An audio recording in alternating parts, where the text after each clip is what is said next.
Gaby, en otro punto de esta nota estabas hablando, ¿no? De siendo Rosario un punto crítico en cuanto a femicidios vinculados al crimen organizado. Pero hay cifras preocupantes, también lo mencionaste, en el norte santafesino. ¿Y qué particularidades están encontrando en los territorios fuera de las grandes capitales? Te podría decir que la falencia que identificamos, y no solamente en el norte de Santa Fe, es cómo se han debilitado las estructuras gubernamentales, las agencias del Estado que tienen o deberían tener el rol de prevenir y de colaborar con la sanción de los agresores, con el acompañamiento de las víctimas, ¿no? Es decir, en Defensoría del Pueblo el año pasado publicó un informe donde mencionaba, por supuesto que es para seguir trabajándolo al informe, ¿no? Pero ese informe que hacía Defensoría del Pueblo daba cuenta de cómo funcionaban 40, aproximadamente 40 áreas mujer de la provincia de Santa Fe. ¿Y cuántas son las que existen en la provincia de Santa Fe? Bueno, ese dato no está. Entonces, ¿por qué te lo menciono? Porque cuando nosotras le hicimos la pregunta a la Secretaría de Género de que cuántas áreas existían en la provincia de Santa Fe, no tuvimos respuesta y porque lo que está informado por la Defensoría del Pueblo es haber indagado y entrevistado a esos 40 equipos. Lo que desconocemos es si son esos 40 únicamente los existentes en la provincia o puede haber más y que quizás no están en ese informe. A lo que voy con esto es que si nosotros no tenemos en el lugar más cercano de las mujeres, que es su lugar donde vive, en su barrio, en su comuna, en su ciudad, equipos que puedan hacer una primera escucha y que puedan ayudarla a identificar que eso que está pasando es una situación de violencia y que puede hacer esto, esto y esto, y que además le facilitan una abogada y que además le facilitan algún recurso económico para empezar algunos trámites, bueno, difícilmente se pueda salir de la situación de violencia. Vos me lo preguntás por el norte y yo te lo extiendo al conjunto provincial. Ahí hay una debilidad grande en el norte santafesino. También ha habido en el norte santafesino varias situaciones en el transcurso de estos años donde ha habido procedimientos judiciales y en muchos casos, y de hecho un diputado de mucho valor para nosotras que se llama Fabián Palo Oliver ha presentado en más de una oportunidad pedidos e informes sobre la actuación de distintos jueces o algunos dispositivos del Poder Judicial donde han estado más que acompañando a las víctimas, tratando de evitar que el agresor sea sancionado, ¿no? Hemos tenido incluso algunas situaciones en el norte de Santa Fe donde integrantes de municipios como el municipio de Avellaneda, por ejemplo, que eran mano derecha del intendente en ese momento de Avellaneda, acusado de abuso sexual a una integrante de su propia familia menor, hubo un intento de cubrir y de que no se llegue a la sanción de ese agresor. Te lo menciono como un ejemplo, ¿no? Pero hay una estructura en el norte santafesino judicial que necesita ser saneada a la par que enriquecer los equipos del Poder Ejecutivo en los municipios y en las comunas de esa región, que es una región importante, grande y con muchas desigualdades. Qué lejos, ¿no? Que estamos de todo esto. Gaby, a veces nos quedamos en el número del femicidio, pero el informe menciona que 23 niños y adolescentes se quedaron sin madre en el 2025. ¿Existe hoy en la provincia una suerte de acompañamiento real para esas familias o quedan en el olvido después de la noticia? Mira, lo primero que te voy a comentar es que hay una ley en el orden nacional que fue una de las tantas avances que logramos cuando nos organizamos y luchamos por las distintas legislaciones que pudimos generar para prevenir la violencia o para acompañar a las víctimas, que es una ley que acompaña o debe acompañar con un recurso económico a los niños y a adolescentes menores de 18 años, obviamente, que se quedan sin su madre por un femicidio. Esto es un acompañamiento para, obviamente, acompañar a los niños y a las niñas. Esa ley no se está cumpliendo en la Argentina. Desde el 2023 no hay casos de aprobación de los subsidios que necesitan esos niños y niñas y que están y que son ley.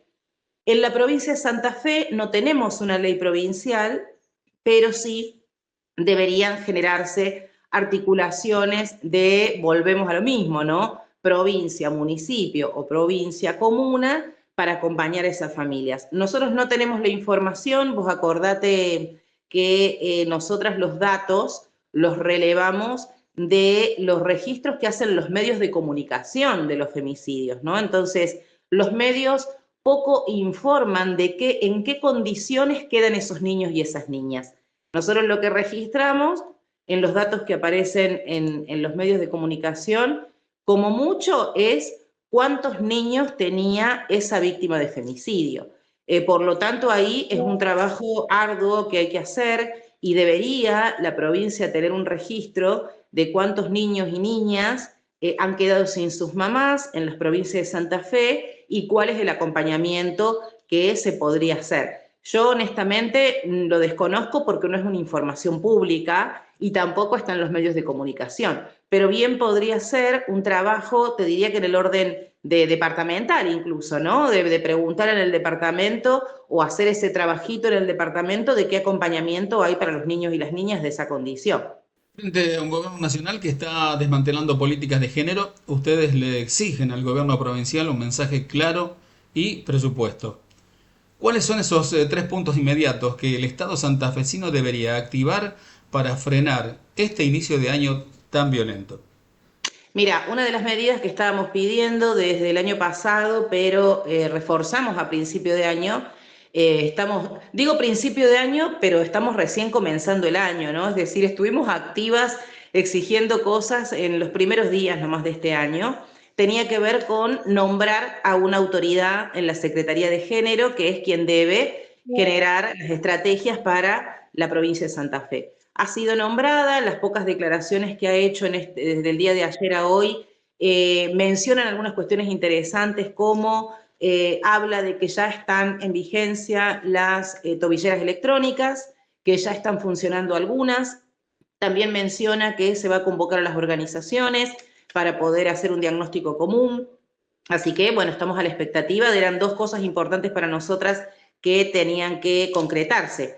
Vamos a esperar efectivamente que se concreten. El otro elemento, y es el de siempre, el que ponemos en todos los comunicados, que sin recursos económicos que estén planificados de manera estratégica, es muy difícil poder prevenir y poder asistir a las víctimas, ¿no? Entonces, presupuesto, o sea, tener una autoridad que pueda diseñar políticas estratégicas, que esa autoridad convoque a quienes estamos en los territorios activando estos temas, contar con presupuesto que debe ser integral, es decir, ese presupuesto debe ser contemplando también el aporte a los municipios y comunas, y te incorporo algunos otros elementos, ¿no?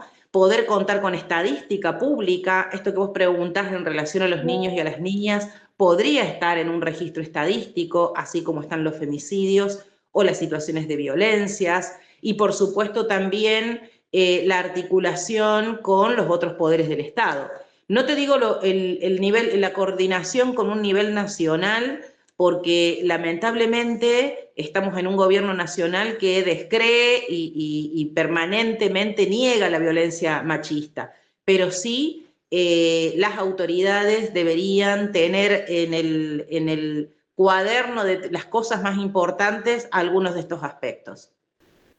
Gaby, siempre muy interesante estas charlas contigo y bueno, algo más que quieras agregar ya para despedirnos. Lo que repito y que siempre está bueno recordar que cualquier mujer que atraviese violencia de género o alguna persona que esté viendo la situación o que escuche a su vecina puede acercarse a la comuna o al municipio, a las áreas sociales, si no hay área mujer, a las áreas sociales, a preguntar qué debe informar a esa vecina o en el caso de que le esté pasando a la mujer, cómo debe actuar, cuáles son las primeras cosas que tiene que hacer.